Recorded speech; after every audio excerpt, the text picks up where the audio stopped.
I'm excited to be talking about Honk for Jesus Save Your Soul and, getting right into things. So for your character, like, where did you pull from in order to prepare, to play as Pastor Shakura?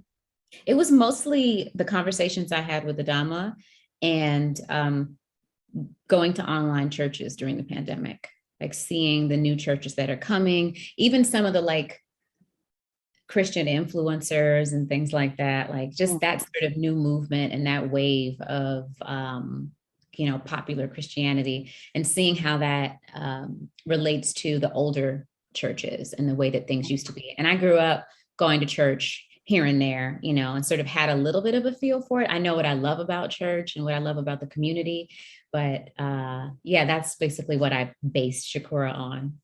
Okay, yeah, and I can definitely get a sense of that, seeing like the contrast between like the older generation and the new age. So I could see that, through your portrayal. And also, but I also feel like Shakira and Trinity, they're different, but I feel like they also kind of have like similarities at the same time, of like fighting for like what they want. But for you, like why do you feel it was important for the movie to show like the dynamic and contrast between their characters?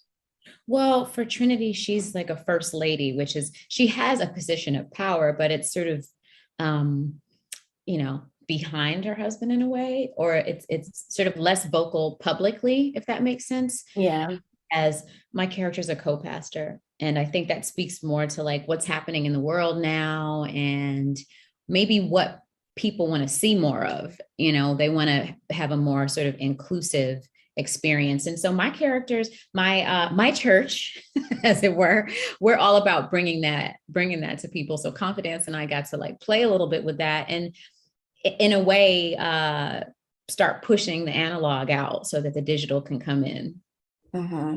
Yeah, because I feel like from what I've seen, like the older generation and like with Trinity in this film, it's kind of like she felt still like even though she was behind the scenes, she still felt like it was her church still. Like, like she's the And one that was it like is. helping lead Curtis, and all that, but she was still like having him be the face. Well, that's So things I love actually about the story because technically he's the face of it, but what you realize in the story is that it doesn't happen without her. yeah, exactly. Yeah, like she gives it great credibility, and without her, people are not going to trust him. And she's also basically like, I think there's a line where she says, like, she's the spine of the thing, Mhm. right? Like the Yeah. neck, the spine of the thing.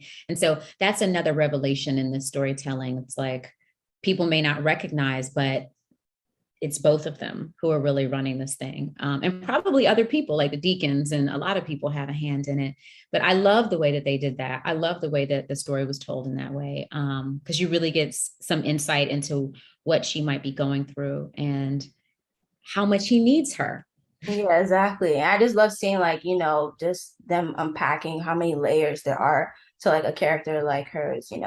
But so like back to you. So, you're typically known for like your work in drama projects. Like how is it to play like a lighter character in this satirical comedy? So much fun.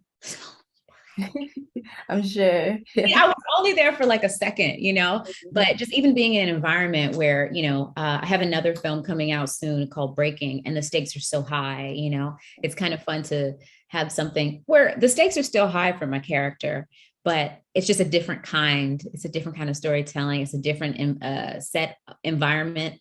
And then we got to improvise and like come up with all kind of goofiness. I don't even know if they kept this, but Confidence and I are singing, like harmonizing off of each other and just never got into that. This is stuff I do in real life with my friends, Yeah.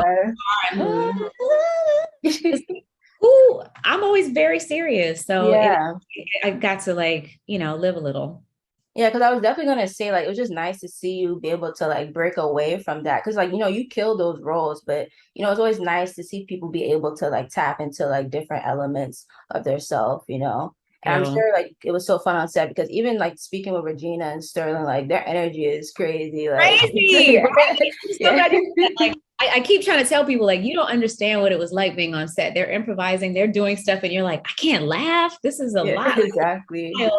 Um, yeah, it was a very different experience for me and a lot of fun and kind of reminded me of my theater days when I got to play a little bit more, so I love that. want more of that too.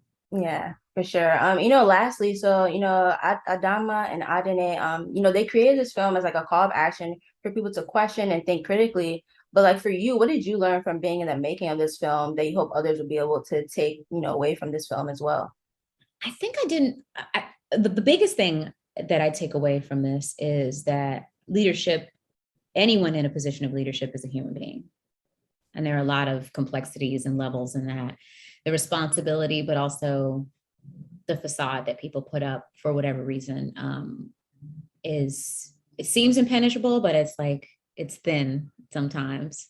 And then I actually learned, I had no idea there was so much competition between churches. Like, Mm. even as I was doing my research, I realized like churches were aware of who was doing their Easter, service or the special Easter dinner, all these different things like that. I didn't know that. I had no idea. They'd be like, they got more people than we do.